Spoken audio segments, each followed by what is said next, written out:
In its quest to become a center of intellectual excellence for students, IIUM has successfully clinched the World's Best Debater Award competition in 2006. In 2006 and 2008, IIUM emerged as the champion for the English as a second language category in the World InterVarsity Debating and Australasian InterVarsity Debating Championship. We are also proud that IIUM's mooting team has been among the world's top achievers in the Phillips Jessup Law Moots competition held annually in Washington, D.C. In the field of research and innovation, IIUM has received recognition at regional and international level competitions by winning gold, silver and bronze medals at various exhibitions and expos in Geneva, Nuremberg and Seoul. IIUM is a comprehensive Islamic university with academic programs in different branches of knowledge, imbued with Islamic values and principles. IIUM is indeed the Muslim world in miniature, with thousands of international Muslim students, male and female, coming from 100 countries. It is truly unique, for it is a modern university which integrates professional knowledge with ethics, science with religion, and reason with revelation. It lays a solid foundation for competent and ethical professional and intellectual leadership in the world, striving for universal peace and harmony for the whole of mankind.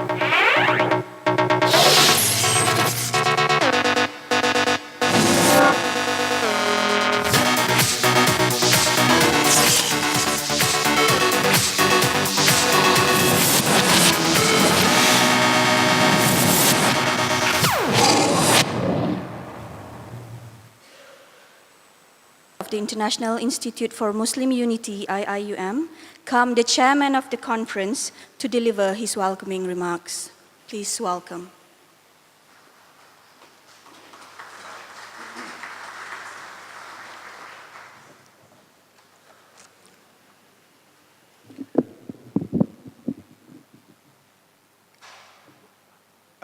Bismillah ar-Rahman ar-Rahim. والصلاة والسلام على رسوله الأمين. His Excellency Imam al-Sadiq al-Mahdi, the guest of honor of International Conference on Islam in Africa. His Excellency Professor Dr. Abdul Hamid al-Harama, representative of the Federation of University of the Muslim world and the Islamic Educational and Scientific and Culture Organization, ISESCO. Excellencies, honorable ambassadors and commissioners, Professor Dr. Nick Ahmed Kamal Nick Mahmoud, Deputy Rector for Student Affairs and a representative of the Rector of International Islamic University, Malaysia, distinguished guests, speakers, panelists, ladies and gentlemen, Assalamu alaikum wa rahmatullahi ta'ala wa barakatuh, and very good morning.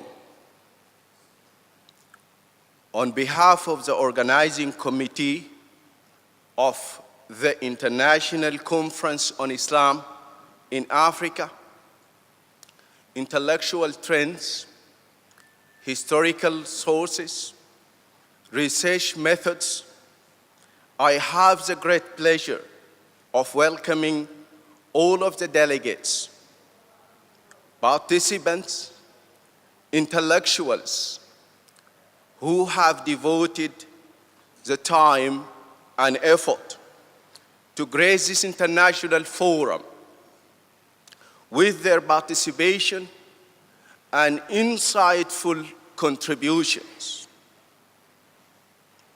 Ladies and gentlemen, since the last quarter of the 20th century, Islam in Africa has received special attention from Western and African scholars who manifested their concern in a series of academic works that present overviews of Islamic history in various African regions, discuss important themes that have made an impact on Muslim community in Africa, and explore the intersecting dynamics of Islam, society, and the state in the African continents.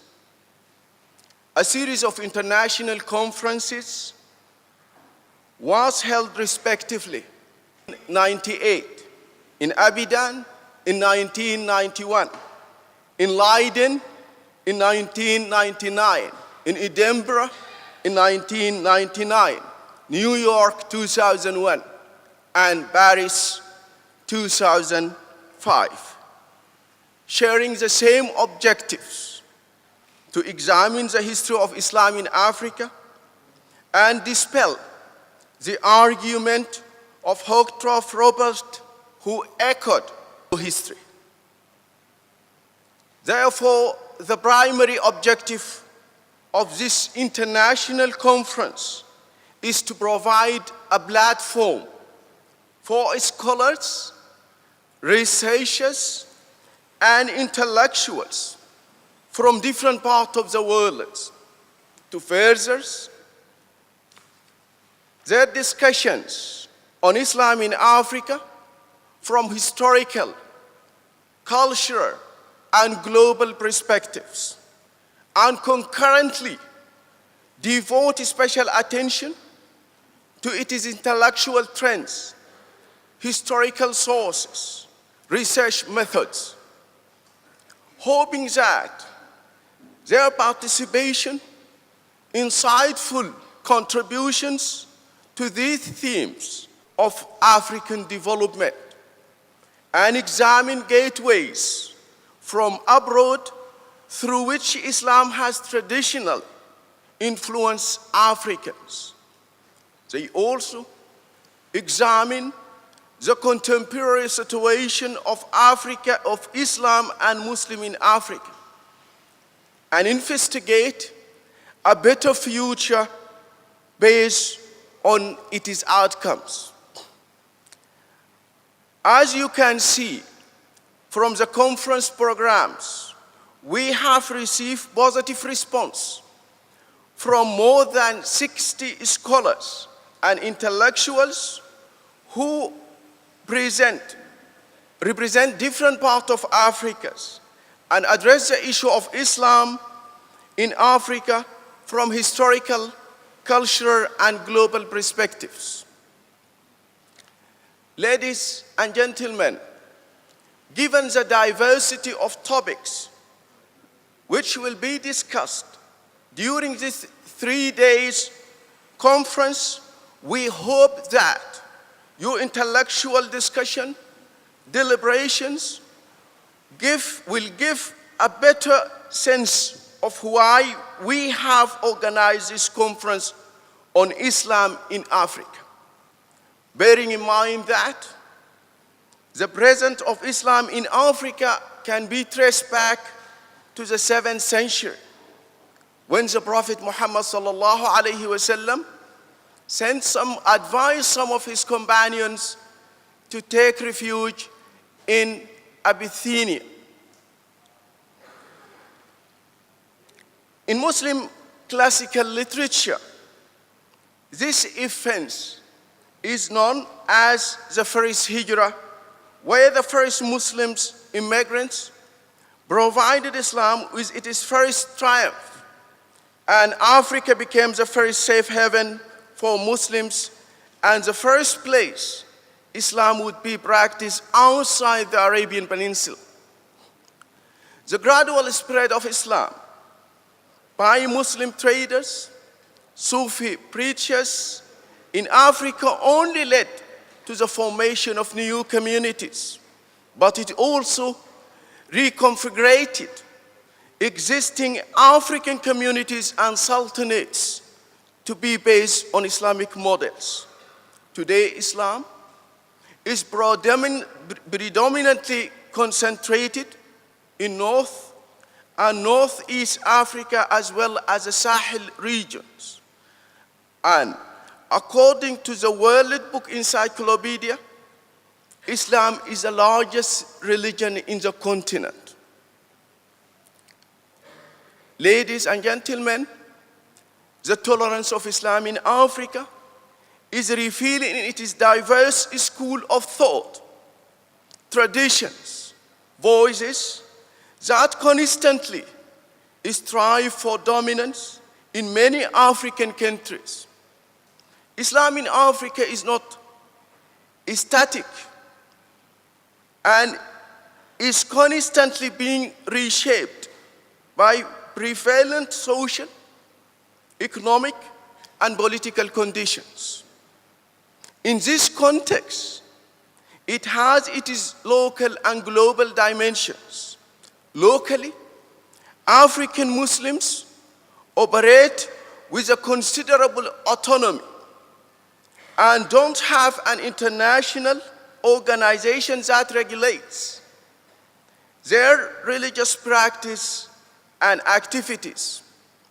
Globally, they belong to the worldwide Islamic world with keen interest.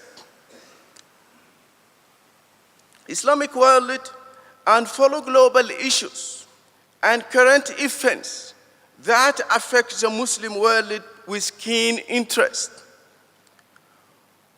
With globalizations and new initiatives in information technologies, they have developed and maintained close connections with the wider Muslim world. They also share the concern of the Muslim Ummah of how to take their Islamic message relevant to the serious challenges and implications of the 21st century. Ladies and gentlemen, as a student of history, I don't want to torture you with a long speech because I know that you are anxiously looking forward to launching and pursuing your deliberations.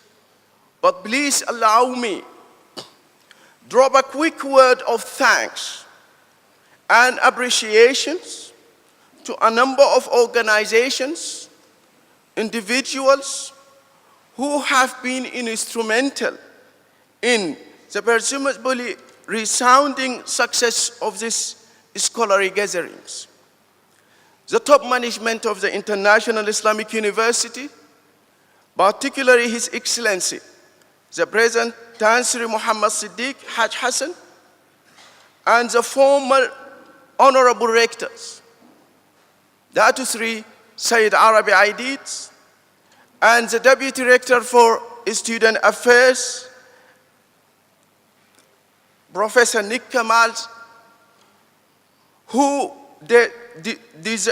deserves special thanks for their enthusiasm, enormous facilities that they extend to this conference, and all other functions of IIUM.